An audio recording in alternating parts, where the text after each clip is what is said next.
Thank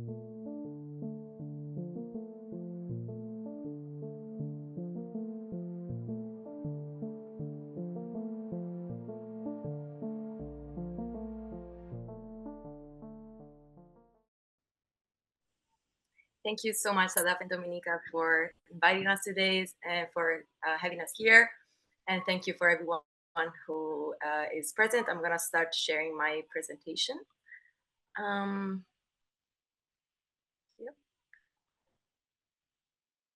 Yep, you should be able to see my presentation, right? I suppose so, yeah. Okay, yeah, again, thank you everyone for having us here, and where we will have the chance to talk about our work on indirect swarming and how this form of network harassment online poses a threat to democracy. Before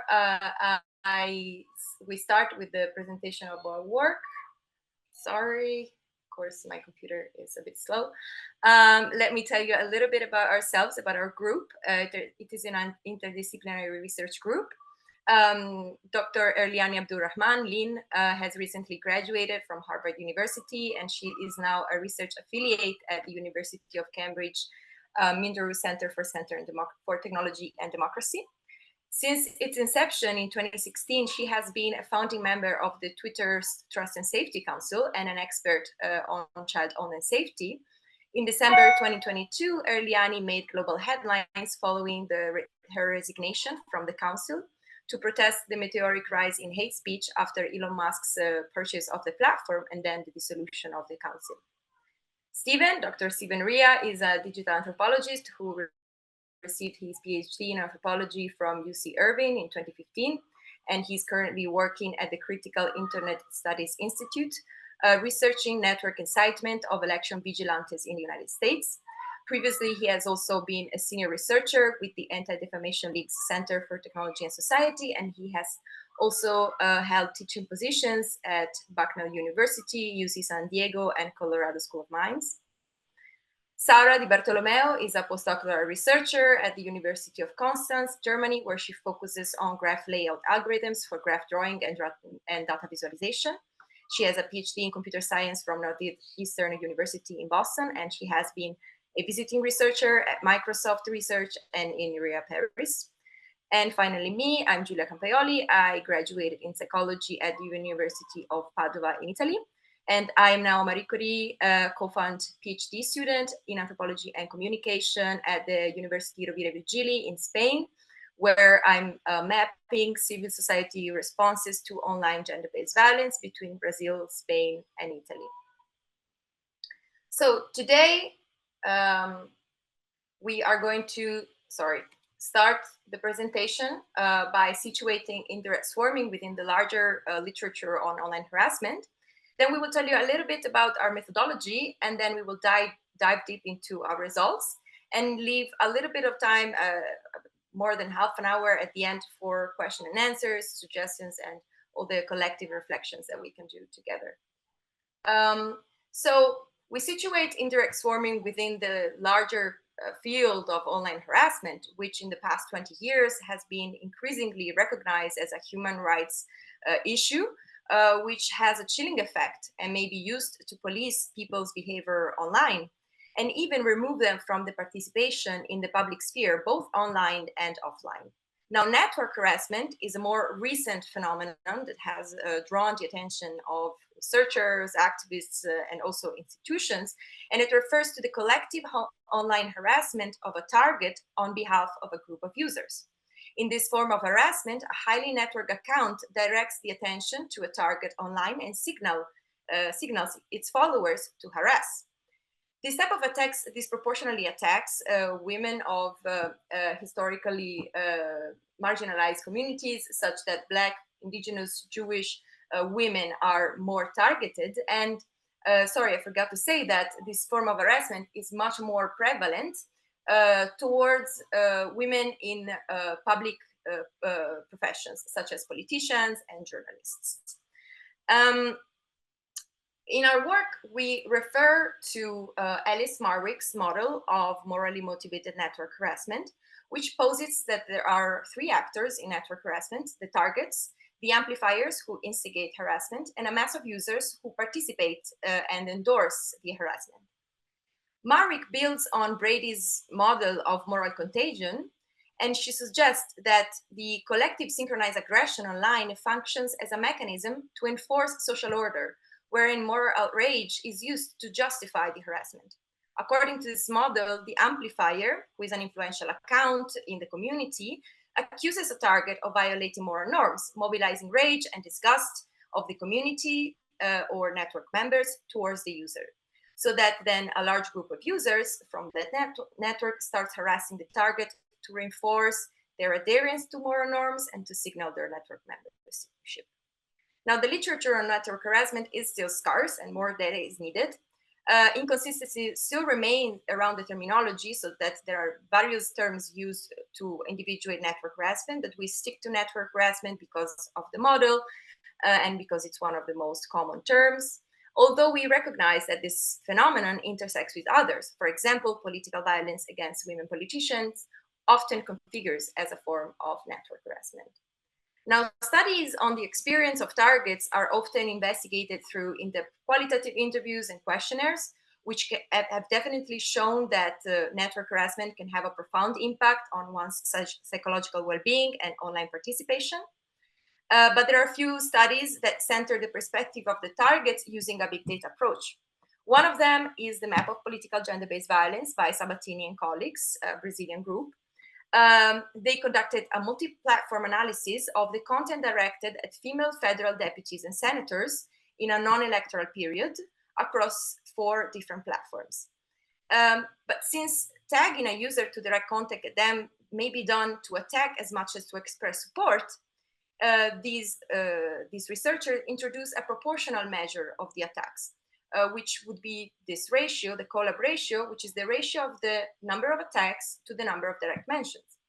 This study showed that the politicians who are more active and influential may receive a greater number of attacks in absolute terms, but they are proportionally less attacked than less visible politicians, who receive less support or neutral content in proportion to attacks. This suggests that visibility increases the likelihood of being attacked online, but also of receiving support. While it also suggests that less prominent actors, less influential actors may experience a greater proportion of negative interactions online. So in our study, we used a mixed method approach to analyze 2 cases of network harassment, to test and expand upon Marwick's model of morally motivated network harassment, and to propose a taxonomy that we believe that can help improve trust and safety strategies to deal with this phenomenon.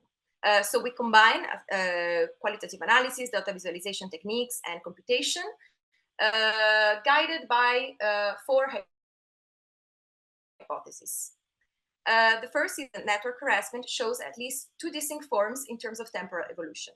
So we believe that we hypothesize that we will have a form of sustained harassment, which would show a steady build-up, while another form that would be swarming, which would show no build-up, only a stochastic increase in harassing tweets and engagement, which would be followed by a precipitous fall. Then we also hypothesize that the stature of the target matters, and so whether they are a highly visible public personality or not influences whether they are subject to sustained harassment or indirect swarming. We also posit that amplifiers may play a more significant role in indirect swarming than in sustained harassment, also in connection with this visibility factor. And finally, that the swarmers synchronize at the prompting of an amplifier, where in indirect swarming, the amplifier's supporters are mobilized against the target using coded masked language to avoid accountability. And now I'm going to pass it to my colleague, Steven, who is going to tell you a little bit more about the sample and our data analysis. Yeah, thank you, Julia. And just to underscore what Julia was saying about how we situate this idea of indirect swarming in sort of more traditional concept of networked harassment, it's often very coordinated and very easy to to identify the intention of the coordinators, right? There is a named target and often a call to action to bombard this target with harassing engagement. With indirect swarming, as we'll talk about today, it's much more vague. As Julia said, there's a use of coded language for plausible deniability, and also this very unpredictable stochastic character that the harassment takes, where it will flame up in a matter of hours and become this this kind of horrific experience for the targets. So in our sample, we looked at 2 data sets totaling over 120,000 tweets in total. There were 2 events in these 2 different cases that we were comparing, where the harassment was focused around. Both of these events involved resignation tweets by prominent women. In the first case, we had a resignation tweet from one member of Twitter's Trust and Safety Council on behalf of 3 members, including our very own Lynn. And in the second case, a BBC journalist. So next slide, please, Julia.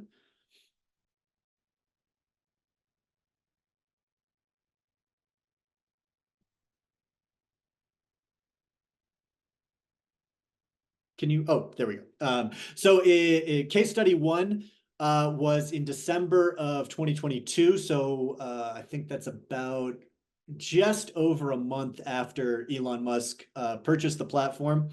Ann Collier posted the resignation tweet on behalf of herself, Lynn, and Leslie Podesta, announcing their resignation from Twitter's Trust and Safety Council. Now, at the time, Ann had fewer than 100,000 or 10,000 followers, which is, it's much more followers than I have, but it's not, it's not like she's a major influencer.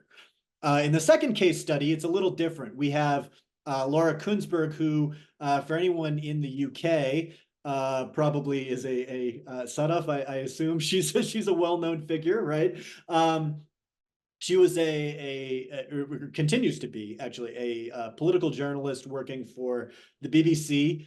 And in December of 2021, she announced her resignation from daily reporting for BBC Politics. She moved into I think just a different role at BBC.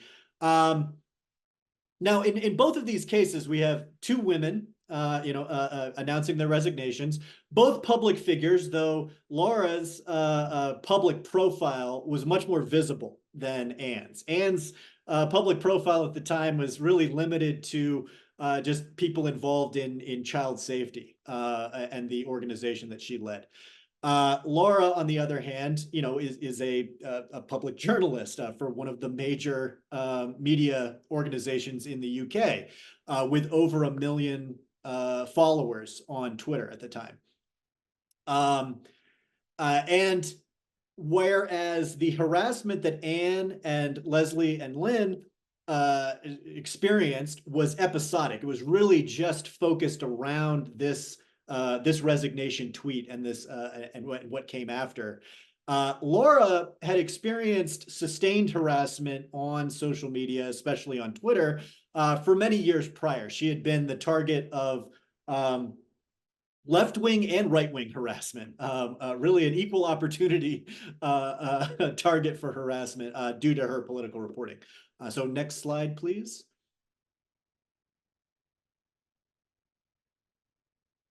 So again, we were, as Julia already mentioned, we're focused on a few different criteria for our data analysis.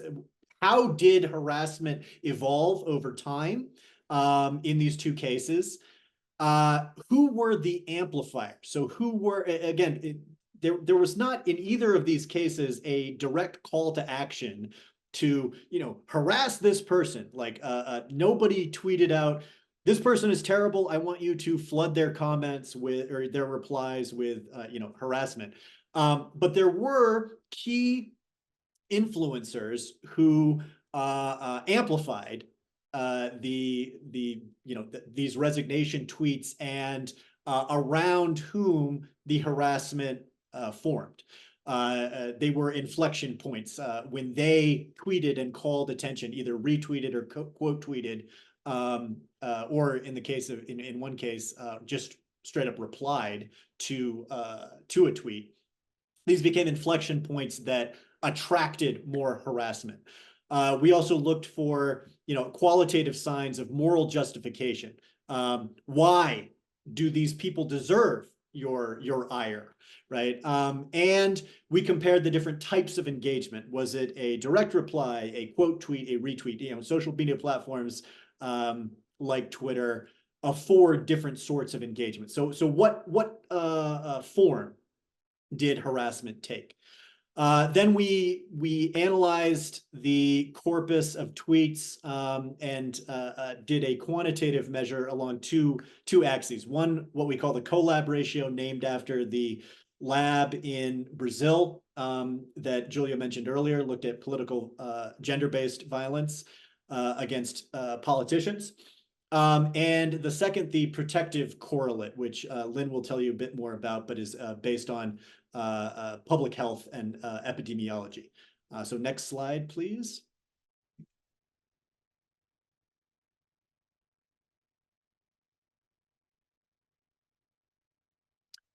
So to determine the collab ratio, this is the ratio of attacking tweets or engagement in relation to the entirety of engagement that these targets experienced. We randomized, because 120,000 tweets is a lot to go through and to qualitatively analyze. So we created a random sample of 1%. And actually did that a couple of times and compared and contrasted and found the ratio, or the calculation that we came up with was pretty consistent. So we're pretty confident that this was a valid method. But we took that 1% sample and then manually reviewed each of these tweets in the sample and coded them using the Center for Democracy and Technology's codebook that analyzed gender-based harassment of political figures.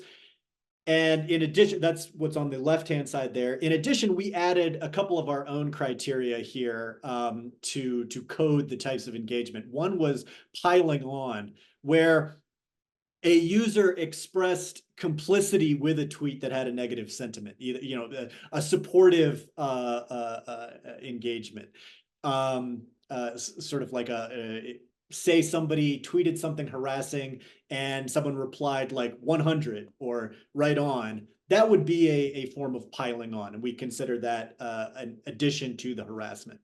The second was covert signaling.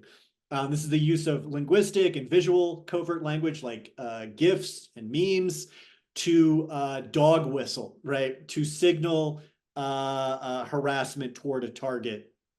But again, but actually this kind of, as Lynn will talk about, I think, later, this flies under the surface of the rules of a social media platform like Twitter, where there's plausible deniability that the intent was to harass, and so the content itself cannot really be flagged and moderated.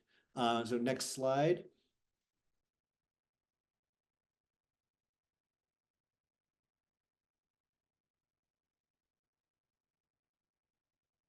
And so that was the collab ratio. To determine the protective correlate, we weighted the different types of engagement and divided them by the number of original tweets in the sample.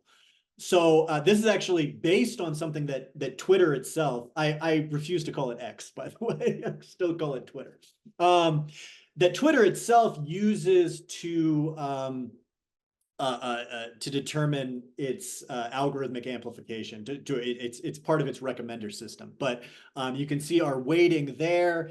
We used that to arrive at what we are calling the protective correlate, which again, Lynn can explain better than I, being an expert in epidemiology. But basically, if the odds ratio is less than 1, then exposure is a protective factor.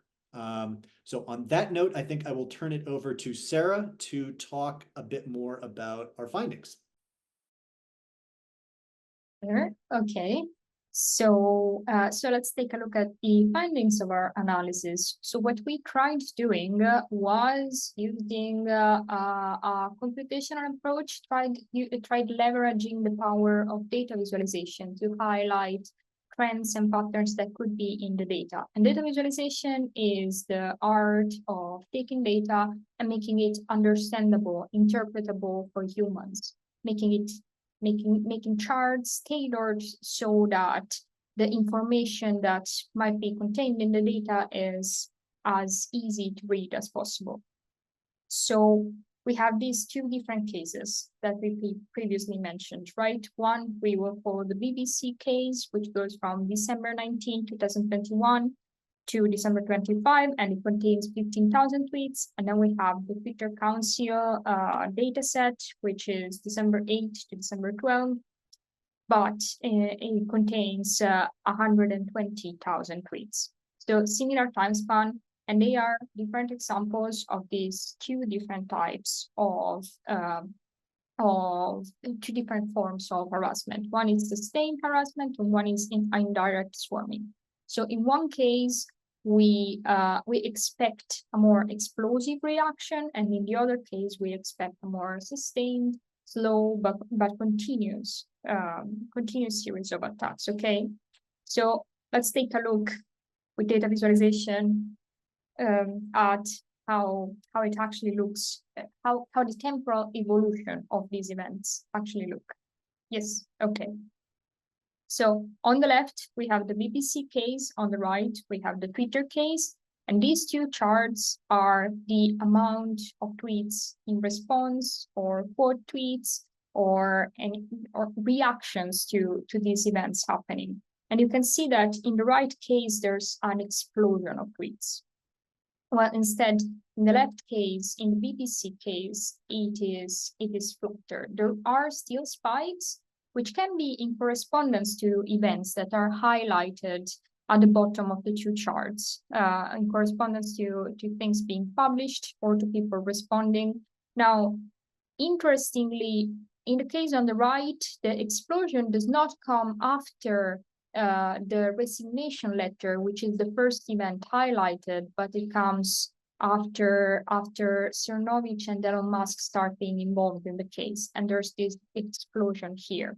So we mentioned before the figure of this amplifier, which is somebody who pitches in and kind of triggers this explosion of responses, right? So one of the questions that we had was, is it possible to computationally figure out when this amplifying event happens? How to automatically identify in order, maybe to trigger moderation, to trigger our response to this event that is starting to happen. Can I get the next slide?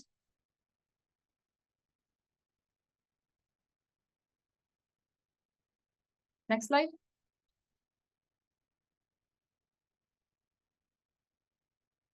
Yep. So here, what we tried doing is getting the accounts, the 10 accounts with the most activity, with the most responses, with the most interactions too, most voted and most replied people, and we tried tracking their activity. So all the vertical lines that you see are activity from one of these main actors in this event. And we were hoping to see that the peaks in number of tweets, which you can see the count in tweets, we were hoping to see these peaks happen right after one action from one of these main actors. So for instance, here, the second line is Elon Musk, and immediately after there's a peak, right? So what's going on? What's happening? We can zoom in and take a look at exactly what is happening there at that point in time. So this is an option to identify amplifiers. And in order to look more into the details of what's happening, I leave the microphone to Lee, who's going to talk more about metrics.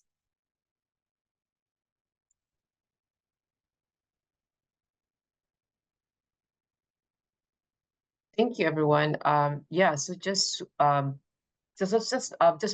my colleagues, looking at amplifiers, and so what we looked at was the figures who were involved, and these were the people who catapulted us. So when we were resigning, we just wanted to resign, and we thought that was the end of it. And then Mike Sunovich, whom some of you may be aware is a far right figurehead in the US, he said he replied to us and said, you all belong in jail. And then put on a New York Post article that was 2 years old and basically accusing us of being involved in this work that Twitter refused to remove child sexual abuse material. And then Elon Musk, and then a few minutes later, so we actually did the timings, as you saw earlier, with Sarah's work with Amplifier and the timings that happened. The Musk then piled on and said, it's a crime that they refuse to take action on child exploitation for years. And you can see that Jack Dorsey, the former CEO of Twitter, then replied and said, this is false. But it didn't matter because by that time, the numbers had just swarmed. When Elon Musk posted, the numbers that responded to this call to action, in a way. My colleague Stevie had mentioned how what we term indirect swarming works differently because it's really covert signaling. It's not like Elon Musk said, hey, go attack Eliani and her colleagues because they resigned from my council. What he said was they accused us of something that we were not actually guilty of. He said that we didn't take action on child exploitations. So if you look at the material that the tweets that we got in reply from his followers, they were basically accusing us of being pedophiles. And one of the things here, I'm sorry we didn't mention the trigger warning. But on the right-hand side of the screenshot, you can see on the slide, a circle in red. So this is one of the death threats that we received. So not prison, nap this sick fuck. So nap, it's a slang for saying put to sleep permanently. As we can see some of the language that's being put there. Next slide, please, Julia. Sorry that it's just taking a while with the transition of the slides.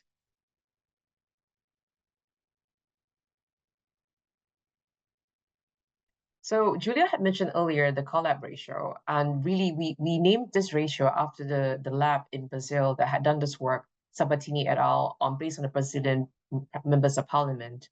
And basically what they found was that people with more significant social media presence would actually have disproportionately less attacks than those who are not. So in a way, it's also quite intuitive, right? So if you have even like a celebrity, or you're more high profile, people who support you will also come in and support you when being attacked online. So that's what I think we are seeing. And so in the work that we see here with sustained harassment by Kunzberg, Laura Kunzberg, these are the ratios that we found. So basically, these are the numbers. So you see the total tweets in the sample, and we see that 84% were supportive and non-harassing. And then in the indirect swarming, in our case, so sustained harassment on the left is the BBC case, right? So she's high profile, Laura Kunzberg, more people were supportive, or it's just neutral. It's more like, oh yeah, you're doing, it's more neutral comments. In indirect swarming, so when Elon Musk attacked us, you see that actually the number of harassing tweets is 68%. So it's a giant swarm. And swarming, just to be clear, when you see that jump, when somebody posts, you see that jump, it could be positive, right? So being viral means you can either go viral for positive or negative reasons. We're talking about indirect swarming in a sense that it's negative. So in this case, what we are arguing is that you see some kind of signal where somebody like Musk posts, you see that jump that you saw. This is what we need to care about, and this is what can actually change things with the US here as a jurisdiction. I'll talk about a bit more about that later. But basically, what our findings suggest is that public figures may receive more support from non-followers than lesser known figures because this is just the maths of it. Next step. So yeah, we talk about corrective correlate. It's just because I think what's missing when we talk about network harassment, when we talk about social media use, is a public health lens. And some of you who are here based in the US, we have seen on Monday that the Surgeon General, Vivek Murthy, had written an op-ed in the New York Times where he said that we need to label social media, that it could be a hazardous warning for those who are adolescents and young adults. And so this is similar to that approach where we have a public health lens to see that it should not be about the intention of the person doing the harm. It should be about the outcome on the targets and the victims in this case. So for example, the seatbelt example, you put on the seatbelt, you go and drive, you didn't intend to kill someone, but you did. And so the outcome is about what happened at the end. And so some of this public health language is what we're trying to include in the work that we're doing. And so the project credit is one way to look at it. So for example, when you look at sustained harassment on the left, the BBC case, you see that when you look at engagement, so the light blue teal color vis-a-vis the black, the level of engagement versus number of posts is just 3:1. It's like constant but low. So it's constant, right? It's always on your back. And Laura Kusper has been harassed for years. What we examined is only 1 month of it. In indirect swarming on the right-hand side is a Twitter case. You can see that the sudden level was 14%, like 14 amount of engagement per the one post, just in terms of ratio. So it's an easy example to explain how the amplifiers can really exacerbate something like this. Next slide.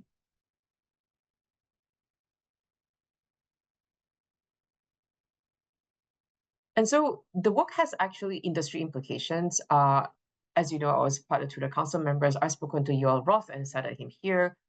People also in the industry, including Meta, they're very interested and excited because what we are trying to say is that if you see something like this happen where, for example, you see a sudden rise in notifications on your different timelines, and you know just from scrolling that it's actually negative, that you can actually talk to those, report this to social media companies. So there must be a two-way process.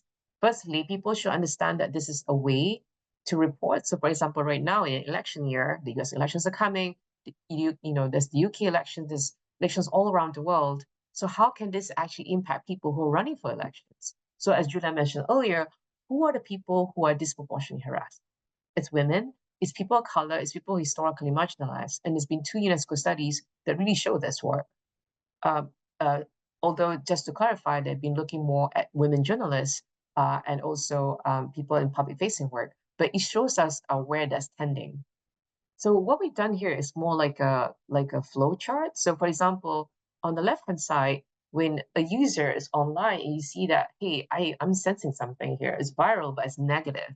So it's harassment. And then you as a target or a bystander reports to the platform. And so what we are suggesting is that have like a 5 friends concept, because that's not being implemented. It's a different use case. But basically sometimes when you're being targeted, you're getting doxing threats and death threats. Like Yoel Roth did. Yoel Roth was the head of trust and safety. And then Elon Musk harassed him. He had death threats. So he had to leave his home in California and find somewhere else to go. And so you had other pressing concerns. Can you appoint 5 friends first before something like this happens? And your 5 friends can step in and say, hey, my friend is being targeted, and this is what's happening, and this amplifier is doing this. And so then you report it to a platform. And then the third thing in the supply chain is that they run the ratio. And that's also the thing too. My colleague Stevie just reminded me is that there's an effective experience of the harassment, right? So it's like, so in my case, what we saw was that it was constant. It was 4,000 tweets every 20 minutes for 24 hours. So just imagine the number and the volume of that. So in the stochastic harassment case, in indirect swarming case, in Laura Kusper case where it's sustained, it's 1,000, 1,005 every hour for 1 month. So again, this is just talk about the figures again. And so in our case, the Twitter case, it's 4,000 tweets every 20 minutes for 24 hours. So imagine getting that notification where your phone is literally blowing up, and people, your friends, people around me knew what's happening, but they were fearful of coming in because bystander intervention, we know what happens to people because people get trolled, right? And so this will be one method where we run the ratio and the platforms see that this is actually happening. They can simply freeze the engagement, freeze the target's timeline. It doesn't really help the targets in that sense, but it stops the people piling on. So for me, I think that would be very effective. It will actually help us in that way so we can get on with our lives. it's the what's very nefarious about it is that people pile on without checking, without doing any checks about what's really being said about those targets. Next slide, please, Julia.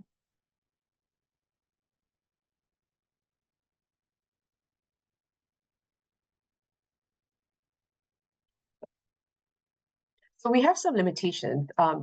Julia had mentioned at the beginning that we had our particular query design was very unusual. So I had some pushback when I was trying to mention this to some white male professors, because they were like, oh, very interesting query design, because what we did was we pulled stuff out from the API and we foregrounded the experiences of the women who were targeted. So Laura Quinsberg and the three of us that resigned. Normally, if you think about network harassment, and Stevie had made this comment to earlier, we talk about network harassment, you're looking at the harassers themselves. You're looking at them and the API and what they're saying and using keywords to search for things. So in our way, what we're doing is a very feminist approach. We're foregrounding the lived experiences of the targets. So it's very unusual. And we believe there's only like 4 such studies that's been done in this way. The Sabatini et al. Thing that we cited, the UNESCO reports, and then there's ours. And what we did is also we only looked at indirect swarming across only Twitter. But we have in my thesis and our work, there's ways where we can do engagement, the same engagement ratios, but it will be weighted differently based on whether it's YouTube or Facebook, and there's ways to do that. So in my thesis, I actually wrote about that. And then for our work, it's just today, right? It's historical. So we pulled data from last year, from 2022 when we were resigning, from Laura Quinsberg 2021. So that work is before Gen AI became a thing. And this would actually have more implications with the input of generative AI. What would it do? What will happen? Would it be easier to scale at speed, at low cost? So this will be interesting work for the future. And I believe that then we come to an end. There might be a couple more slides, Julia. Yeah, so exactly that. Implications for the platforms. I think it's very interesting for trust safety practitioners. Right now, I'm speaking at TrustCon at a summit on this work. There's implications of policymakers. I made an allusion to that earlier. But what I'm really interested in is really looking at tech law here in the US. Why do I say that? Because you have the EU and you have the Digital Strategy Act and the Digital Markets Act. You have Ofcom in the UK, and there's only 2 jurisdictions in the world. Where I come from, I'm from Singapore. I come from the rest of the world. We will still rely on the US in order to change, and the rest of us follow that. And so for me, in terms of policy making, if you remember those slides with the graphs, right, when you see this jump, all policymakers need to know is that if somebody like Musk posts, somebody who's highly network posts, who's an amplifier post, you see that jump and it's negative, that's what social media companies need to do to take action. And they can actually legislate a bill to make that happen. So it's all about signals and sequencing. Amplifier post, boom, you see that. Why is this important? Because in the US, it becomes a very polarizing issue. Republicans would say, hey, you are censoring us. And then the left would say, no, this is actually about hate speech. And they can't find a way forward. But with this work, you're just arguing, it's like a New York Stock Exchange. Things are burning up. So you say, I'm going to do a circuit breaker. So literally this is what it is, circuit breaking. And you just freeze the engagement on the target's timeline. It's not good for a target necessarily like medium term, because you may lose out certain things, but at that point in time, we're getting death threats and doxing threats, it does help. So yeah, the applications are there. Next slide, I think we come to the end, right, Julia?